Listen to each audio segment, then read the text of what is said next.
Hey everyone, and welcome back to another episode of City Skylines Pittsburgh. In today's episode, we'll be building the neighborhood of Lawrenceville, a former industrial neighborhood nestled alongside the Allegheny River. Lawrenceville has recently become a trendy and desirable area to live. Later in the video, I'll be discussing the topic of gentrification, what it means for cities, how it applies to Pittsburgh, and how planners can avoid it with redevelopment projects. Throughout the video, I'll also be highlighting some key locations around the neighborhood that I thought stood out while I was recreating them, and from a recent visit that I took to see everything in person myself. Starting off the build today, I'm working on the Arsenal schools and this really large park area located on Butler and 40th Street, and this is right in the center of Lawrenceville. Later on in the video, you'll see that I come back to spend more time detailing around this area on Butler Street. And if you're familiar with the area today, you'll know it's home to many small businesses, boutiques, restaurants, nightlife, and much more. The main focus of today's video, of course, is gentrification. And building Lawrenceville I thought was a perfect time to bring up the topic of gentrification and discuss what it can mean for local communities. The neighborhood of Lawrenceville has changed significantly over the past few years, and it was not always this hip and trendy neighborhood that you see today. We'll be talking about how neighborhoods change over time and why, as well as the effects of that change on the locals and visitors alike. Getting back to the build for a moment, you'll see that I'm using procedural objects now to transform these office buildings from the Modern Japan Content Creator Pack into this elementary and middle school. I add a few additional details like the stairs out front, some playgrounds, and some basic landscaping to capture the general look of the area.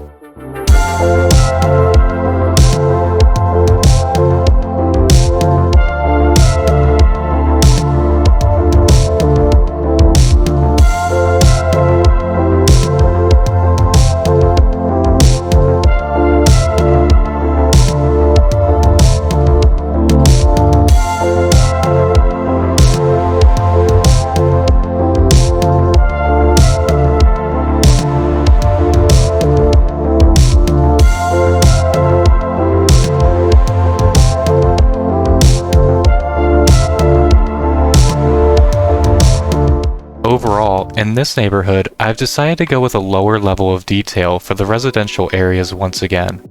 You may have noticed that I built a majority of the homes seen here off camera, and due to the density and size of this neighborhood, as well as the time constraints of trying to produce timely videos, I made the conscious choice to not include the entire neighborhood in the video. I also try my best to keep these videos fresh and keep showing off new techniques and builds in each episode.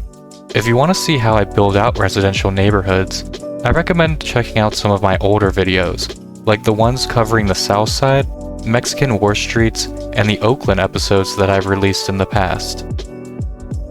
Of course, the hot topic right now is City Skylines 2, and with the new game recently being announced, I also want to keep pushing this build closer to completion and start checking off some of the key neighborhoods that will be showcased in the revitalization stage in Part 2 of the project. I also have some plans in store for Lawrenceville later on that might include some possible public transit improvements and introducing more mixed uses into the neighborhood. Even though I mentioned that this neighborhood will be completed in low detail earlier, I still took care to make sure that the buildings matched their real-life counterparts as well as I could, individually plopping each building seen here with Rico and Find It. I use a lot of the Pittsburgh row houses by Smiley's, along with Bungalow Man's Pittsburgh homes for the residential portion.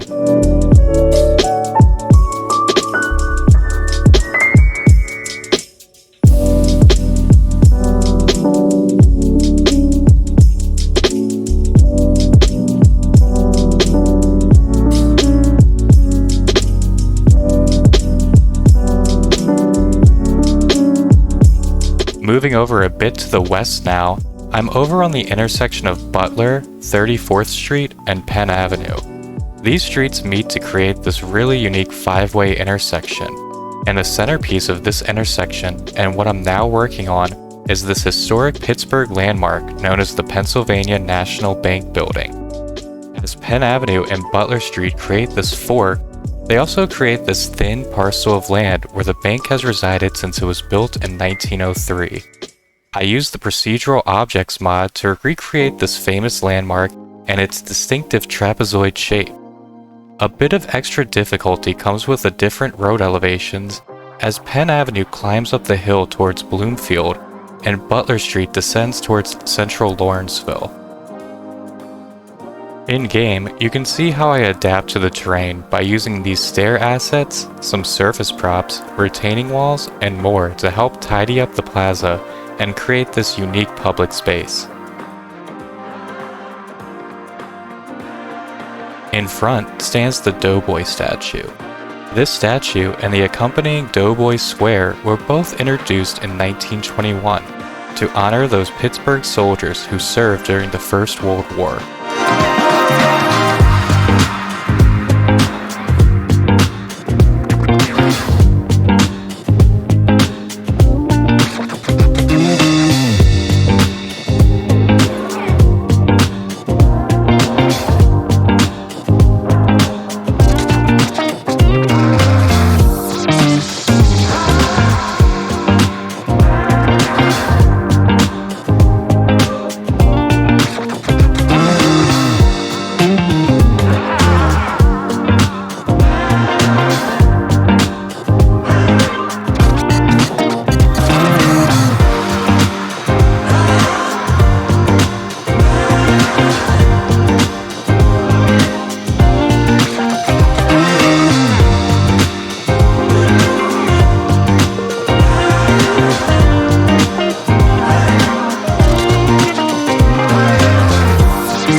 Heading back over to Penn Avenue in the western side of Lawrenceville, I'm working on yet another detailed build.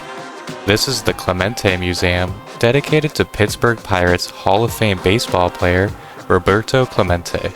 The 13-time Hall of Famer is admired among Pittsburgh locals for his time spent playing for the Pirates in the 1960s and 70s. But also around the globe, Roberto Clemente has been immortalized as the athlete with the most statues and monuments dedicated to them in the entire world.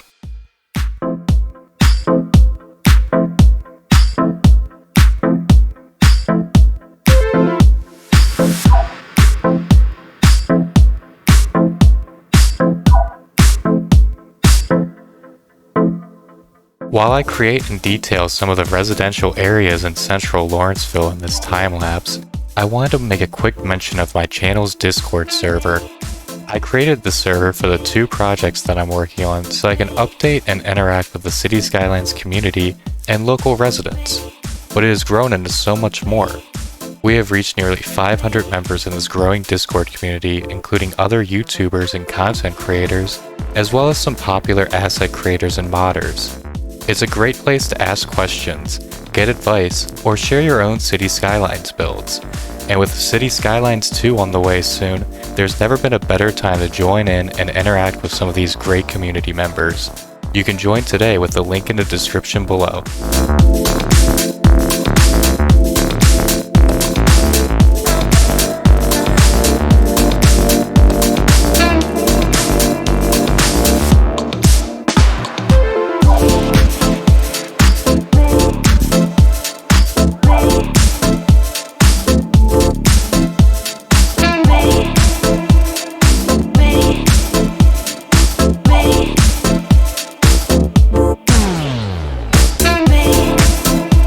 Moving over to where the 40th Street Bridge meets Lawrenceville, I'm working on one of the builds that I was looking forward to the most in this neighborhood.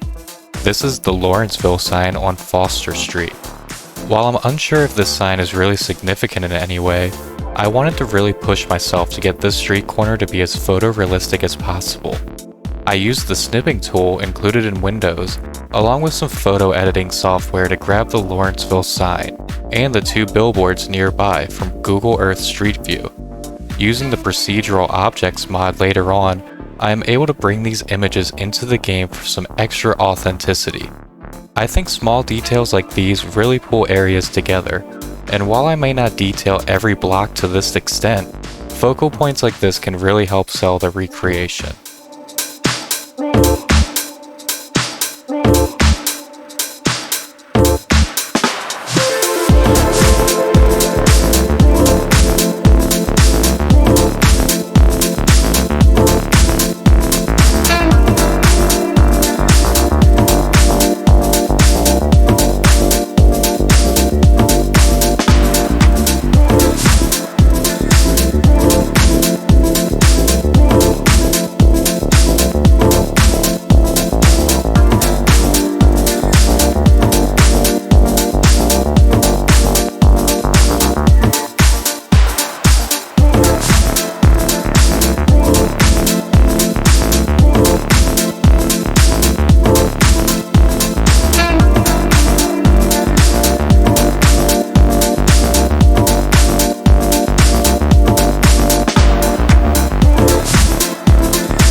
Over the past decade or so, Lawrenceville has experienced significant economic and demographic changes, which some may consider to be gentrification.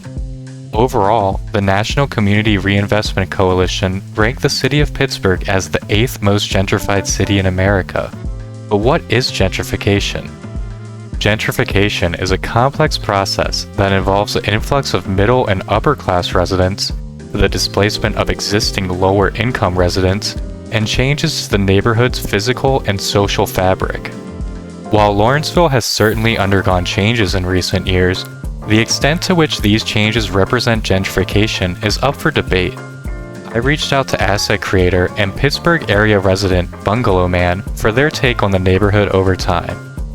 They describe the area as once being generally unremarkable, with some convenience stores, bars, auto shops, and fast food, but no notable attractions. Rapidly, however, in the past few years, generally coinciding with the construction of the Children's Hospital and the Arsenal Cider House, the neighborhood has transformed to include many new businesses, craft breweries, cafes, boutiques, and what one could describe as being a hipster neighborhood. This change also brought with it billboards advertising avocado pudding, and predatory landlords and shady investors seeking those higher property values. And you can see the proof of that today. During my visits to the neighborhood, I was able to capture some footage, and across the street from historic row homes, you'll find luxury apartment buildings and condos being built where old factories and industries once were. And on Butler Street, you'll find grab-and-go smoothie shops that are quickly being replaced with California taco shops. Because gentrification is such a complex idea, there is no one simple solution for avoiding it when cities are looking to redevelop neighborhoods. However, there are some strategies that planners should consider to minimize the negative impacts of gentrification. The first is to seek community engagement. By involving long-term residents, community organizations, and business owners into the planning and decision-making process, cities can invite those most affected to voice their concerns and ideas and incorporate them into the redevelopment plans. This can help ensure that the needs and interests of the existing community are considered and addressed. Affordable housing. Cities should both incorporate new and preserve existing affordable housing units within the redevelopment area. This can help ensure that low-income residents can continue to live and find housing in the area and benefit from the revitalization efforts. Rent controls and tenant protection laws. Cities can implement rent controls or other tenant protections to prevent landlords from increasing rents or evicting tenants. This can help prevent the displacement of long-term residents. Economic development. The city can encourage development of new businesses and job opportunities in the area. This can help create economic growth and opportunities for the existing residents. Inclusive zoning. Through zoning policies, cities can require developers to include a mix of housing types and income levels in new developments. This can help to create a more diverse and inclusive neighborhood. And the final way is property tax relief. Provide tax incentives or other financial assistance to low-income homeowners to help them afford the increasing property taxes that often come with redevelopment. Thoughtful planning using these strategies can help promote redevelopment while minimizing the negative effects of gentrification. But it is important to note that gentrification is a multifaceted issue that cannot be fully confronted through any single strategy or policy. To be successful, city planners must consider the unique needs and characteristics of their specific community. When conceptualizing abstract ideas like gentrification, it's also important to remember the human aspect behind it. The displacement of residents and local businesses can have lasting negative and sometimes even traumatic impacts on people, their families, and their communities. So it is in our best interest to limit those displacements whenever possible.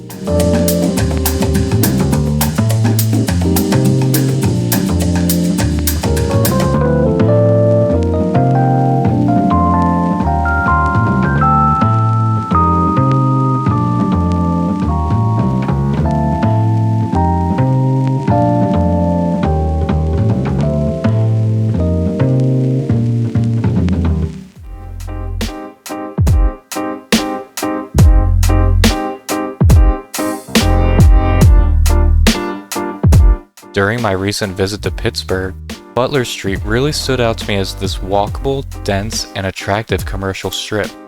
Gentrification debates aside, the street is lined with many different stores, attractions, and restaurants, creating a destination for residents and tourists alike. The area is faced with one major issue, however: street parking. Lawrenceville struggles to offer sufficient parking for its residents and visitors in its narrow city streets. It can be difficult to find a metered parking spot, especially on busy weekends. One solution that might help alleviate these parking insufficiencies comes in an unlikely form, and that solution is none other than investment in public transit improvements. Lawrenceville is already a walkable and dense neighborhood. It has the bones ready for improvement. Investment into light rail or other forms of mass transit in the neighborhood could allow for some visitors to arrive by transit, leaving their cars and the space that they take up elsewhere. Currently, there are no simple ways to reach Lawrenceville from most other parts of Pittsburgh using public transit.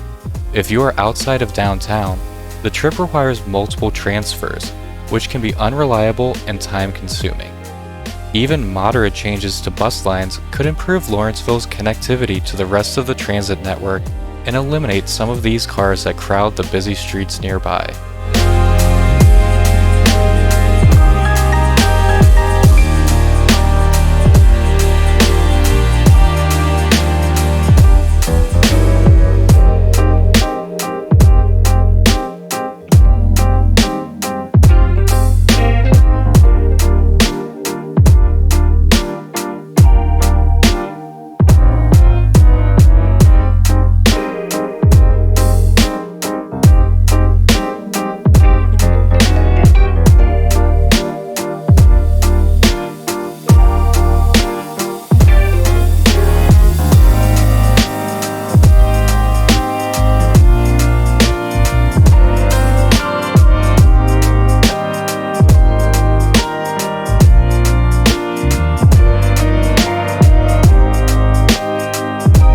Wrapping up today's video, I'm placing some of the final details on Butler Street, adding some custom storefronts with procedural objects, and using intersection marking tool to detail the streets with props like trees and parking meters. I hope you enjoyed today's episode, and as always, stick around for the end to see some final cinematic shots and the off-camera details.